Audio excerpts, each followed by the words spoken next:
আজ শনিবার ২৭শে ভাদ্র ২০২৫ সালের ১৩ই সেপ্টেম্বর মীন রাশি মীন লগ্ন পাইসিস সাইনের জাতক জাতিকাদের দিনটি কিন্তু মধ্যম প্রকৃতির অতিবাহিত হবে।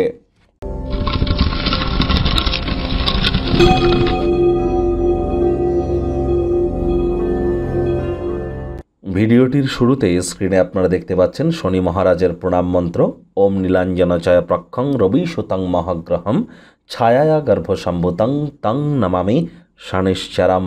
এটি আজ সন্ধ্যেবেলার সময় ২৬ বার বা ৩৫ বার জপ করুন, পারলে ১০৮ বার করুন, অত্যন্ত উপকৃত হবেন। সরিষার তেল বেগুন খাবেন না, সরিষার তেল বেগুন লবণ লোহা কিনবেন না। আজ ব্ল্যাক বা ব্লু কালারের ড্রেস পরিধান করুন, হোয়াইট কালারের ড্রেস যেন পরিধান করবেন না। আর যারা শ্রমিক সম্প্রদায়, লেবার সম্প্রদায়ের এবং বয়োজ্যেষ্ঠ ব্যক্তিবর্গ, তাদের সম্মান করুন, শনির মজবুতি বৃদ্ধি পাবে। ওই তাবিজ কবচ, মাদুলি পাথর, জেমস্টোন এগুলি পরে কিন্তু কোনো লাভ হবে না, এ বিষয়ে সচেতন হন। আর বন্ধুরা, আমরা যে ডেলি রাশিফল আপনাদের সামনে প্রস্তুত করছি এটি ইন জেনারেল কিন্তু, অর্থাৎ আমরা যে রাশি নিয়ে আলোচনা করছি এটি কিন্তু এই পৃথিবীতে যতজন আপনার রাশির জাতক জাতিকা আছে তাদের প্রত্যেকের জন্য। আপনি যদি চান আপনার ব্যক্তিগত গণনা এনি টাইম আমাদের দ্বারাই করাতেই পারেন। অবশ্যই আমাদের চ্যানেলে যান, গিয়ে আপনারা যোগাযোগ করুন, সেখান থেকে হোয়াটসঅ্যাপ নাম্বারও আপনারা পেয়ে যাবেন, আপনারা যোগাযোগ করতেই পারেন। ভাগ্য মিটার আজ আপনাদের বলছে 6.5 আউট অফ 10, ভাগ্য আপনাদের অনুকূলেই থাকবে। তবে অর্থ, প্রেম, দাম্পত্য এই কয়েকটি ব্যাপারে একটু সাবধানতা অবলম্বন করেই চলতে হবে। যারা নিছকই জীবনকে পূর্ণ মাত্রায় উপভোগ করবার জন্য, আয়েশ, আমোদ প্রমোদ, বিনোদনের জন্য দিনটি শুরু করতে চলেছেন, দিনটি কিন্তু তাদের ঠিক তেমনই অতিবাহিত হবে। কায়িক পরিশ্রম হলেও শরীর মনে সতেজতা এবং তরতাজাই আপনারা অনুভব করবেন। অর্থগত ব্যাপারে ব্যয়বহুল একটি দিন, খরচ বাড়বে। নতুন উদ্যোগ পরিকল্পনার পাশাপাশি নতুন নির্মাণ কার্যকে আজ আপনারা পিছিয়ে দিন।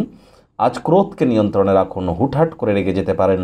রাগ কিন্তু স্বল্প পাগলামির একটি রূপান্তর মাত্র। রাগের মাথায় নেওয়া যে কোনো সিদ্ধান্ত হিতে বিপরীত ফলাফল কিন্তু প্রদান করতেই পারে। চাকরিজীবী যারা আছেন তাদের অফিসের পরিবেশ এক প্রকার বেশ। বস কলিগদের সাথে ভাব ভালোবাসা বাড়বে, কর্মে গতি অনুভব করবেন। নিজের মেধা, দক্ষতা, ট্যালেন্টের দৌলতে প্রশংসার পাত্রপাত্রীও আপনারা কিন্তু হতেই পারেন। রাজনীতিবিদ যারা আছেন জনসংযোগ বৃদ্ধি করুন, সমাজে পপুলারিটিও আপনাদের বাড়বে। আজ সময়ের কাজ সময়ে করবার চেষ্টা করুন, তা নাহলে আর্থিক পরিস্থিতির অবনতিও কিন্তু ঘটতে পারে। শিক্ষার্থী বিদ্যার্থীদের পড়াশোনায় মনোযোগ আজ বৃদ্ধি করতে হবে উচ্চশিক্ষার জন্য। যারা বিদেশ যাত্রার কথা ভাবছিলেন, ভাগ্যদেবী আজ আপনাদের পক্ষে নেই। সন্তান সন্ততি থেকে থাকলে তাদের এদিকে কঠোর সজাগ দৃষ্টি বজায় রাখুন। হাউসওয়াইফ যারা আছেন দিনের শুরুটা তাড়াতাড়ি করুন। প্রেমিক প্রেমিকা, স্বামী স্ত্রী উভয়ের ক্ষেত্রেই বলবো রূঢ় বাক্যের প্রয়োগ, অশ্লীল ব্যবহার যেন করবেন না। তৃতীয় কোনো ব্যক্তিকে ভুলেও সম্পর্কের মধ্যে যেন প্রবেশ করতে দেবেন না। সম্পর্কের দুর্বলতা কিন্তু আরও বেড়ে যেতে পারে। শত্রুপক্ষ, বিরোধী পক্ষ আজ কিন্তু খুব একটি শক্তিশালী থাকছে না।